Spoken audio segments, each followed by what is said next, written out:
When it comes to young black women in the black community, we are really concerned about their issues. We all know that a lot of black women have been abused, whether it's by people in their family or older men. And for that, many of us have a lot of sympathy and empathy too. Most of us cannot understand what it's like to be abused by an adult. But of course, many of us who try to understand feel sorry and empathy for such individuals. But when it comes to black men, that's not the case. It's not only black women that suffer these tumultuous experiences. Young black men also suffer these tumultuous experiences. And I know this channel is really relatable to heterosexual men, but also in our community, we have men that may have a different lifestyle. And for those men, times can be very hard, especially if guys don't fit into the narrative. And it don't even really matter about your sexuality if you don't fit into the narrative. If you don't fit into the cool black dude narrative because you're quiet or because you're shy or because you're a loner, you can't get picked on. But if you're a black man who's gay, it's even worse, especially if you're a black man that figures this out early on. And this is what happened with this young black man. His name was Jeremiah Williams. And around the age of 12, he figured out that he was a lot different from the other young boys in his school. And that caused him to start being bullied. He lived in Statesboro, Georgia, and there was somebody that was nice to him at the time, a guy by the name of Antonio Maurice Brantley. Now, not only was Antonio Maurice Brantley a teacher at his school, but Antonio Maurice Brantley was a self-professed pastor in Swainsboro, Georgia, or a minister in Swainsboro, Georgia. So not only was Mr. Bryant a person that was in the religious scene, he also was a teacher. So Jeremiah Williams, being that he was young, being that he was gay, trusted this young teacher. But then this happened. The beginning of sixth grade wasn't bad at all. I would say it was towards the middle of sixth grade when stuff started to get shaky. I felt as though I started questioning my sexuality. And, bullying was going on. A lot of that was going on during that time. So, I really didn't have any friends or nothing like that or anything of that sort. So, I was always cool with teachers, anybody that could be in my corner, I wanted to be cool with. Antonio Maurice Brantley was one of them people. He was one of the people that I thought was in my corner during that time, and I felt as though I could trust him. Now we all obviously can see that I could not do that. First incident occurred during the middle of my sixth grade year. I was in the ISS room. It was just me and Antonio Maurice Brantley in the ISS room. We were joking and laughing. We were playing, and it was no context to what he did, but he grabbed as y'all can imagine what I'm thinking about, and I'm not talking about my rear area. I didn't know how to feel. I stood in shock, and I stood there. A couple minutes later, I did it back to him, and one thing led to another, and I ended up giving him orders in the classroom. That's the first incident. Mr. Williams talks about this tumultuous experience as just a sixth grader, but there were some rewards for this behavior that he did with Antonio Maurice Brantley. During this time, I was what you can say is rewarded by the things that I was doing. Me and another student, and this other student DM'd me last night when I came about my story. He asked me why I didn't tell him, because he was also cool with Maurice Brantley. Anybody that knows, that man bought me iPhone 8 Plus during the time I was in sixth grade. He bought me AirPods, food, anything. You can ask anybody that went to that school. He hovered over me like I was a golden child. And it gets worse. The next story will almost leave anybody into tears. So, yeah. Second incident.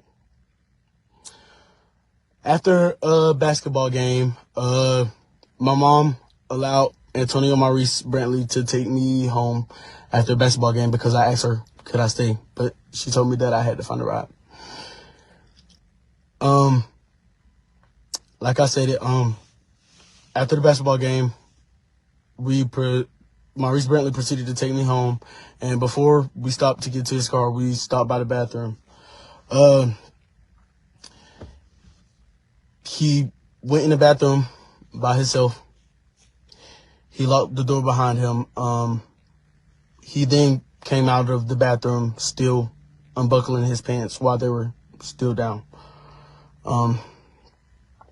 I then proceeded to grope his groin area, and then we proceeded to leave the school. As we're leaving the school, on the way home,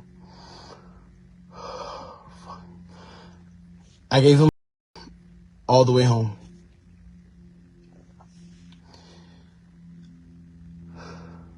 Now, this young man has been going viral all over social media, and there are people leaving comments with mixed emotions. I want to go over some of them right away. Jasmine writes, "Y'all, I'm in middle school, and he worked at my middle school. Everyone was cool with him, but now we're in shock," talking about Mr. Brantley.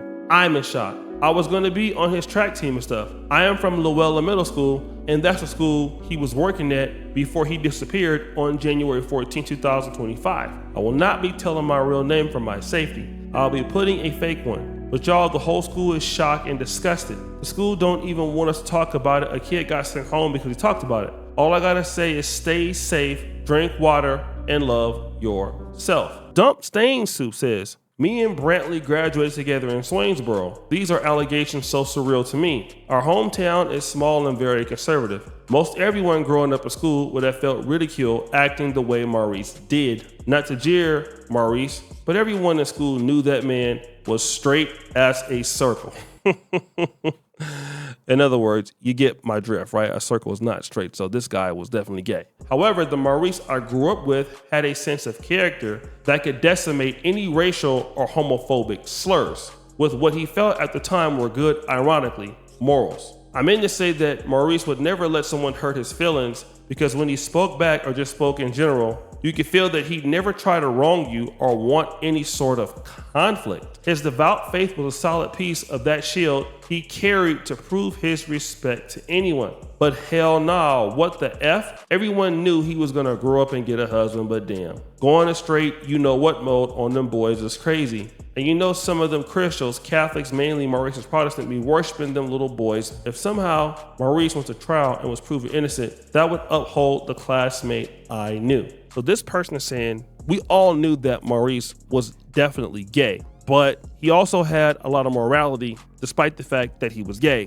So this is shocking to me that he would even engage in this behavior. KG says, he was one of my teachers in 7th grade. We knew he was gay, but we always saw him as a nice, funny guy and good teacher. But now all the sounds like when I see him is pervert. So I want to just say this. First of all, this young man already knew that, he wanted to live a gay lifestyle, or at least he was gay. And he should have had some refuge in this man, Mr. Antonio Maurice Brantley. But I have a feeling that he's telling the truth. I don't think that he's lying or making this up. Now, again, Antonio Maurice Brantley was giving him gifts and all of that. And when I look at some of the photos online and when people say that, they feel that he is gay, I would say that some of his poses are definitely questionable. It's not the kind of way that you would think that a man that is heterosexual would pose. But hey, we don't really know all of that. But the reality is that a lot of people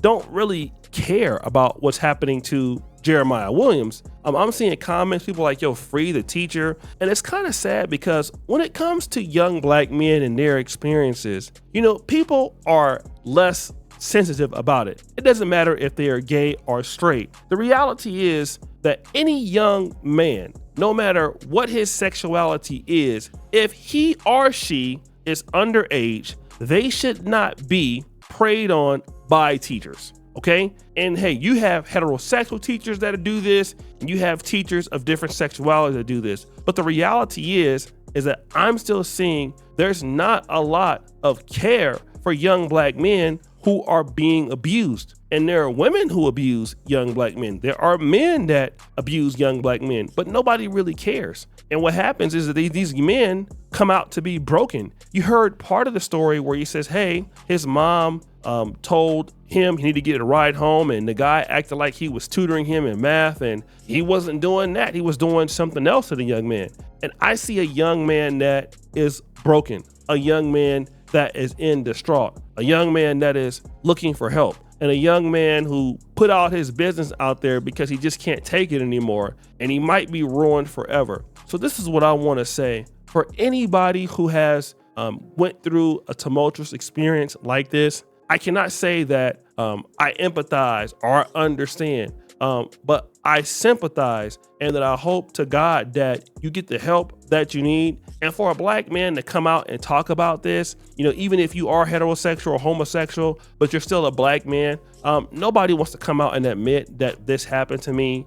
Somebody took advantage of me when I was young. I was defenseless. I was basically tricked out of this or tricked out of that. Like, that's something that a lot of men never want to admit to, because it makes them feel bad about themselves. And I'm pretty sure women are the same way. So, try to get the help that you need. And I think that as black men, no matter what we like or don't like, I just honestly feel that we need to have compassion for people in our community, male or female, that are basically going through these things in which they didn't do anything. I mean, they're kids. I mean, when you're 12 or 13, you're not an adult. No adult should be doing this to a young child. And it's just sick, right? And I hope that justice will indeed be served. So guys, what do you think? It's your boy O'Shea Duke Jackson, back at it again with another episode of The Celebrity Junk. I appreciate you for all that you do. Subscribe, hit the bell. We're out.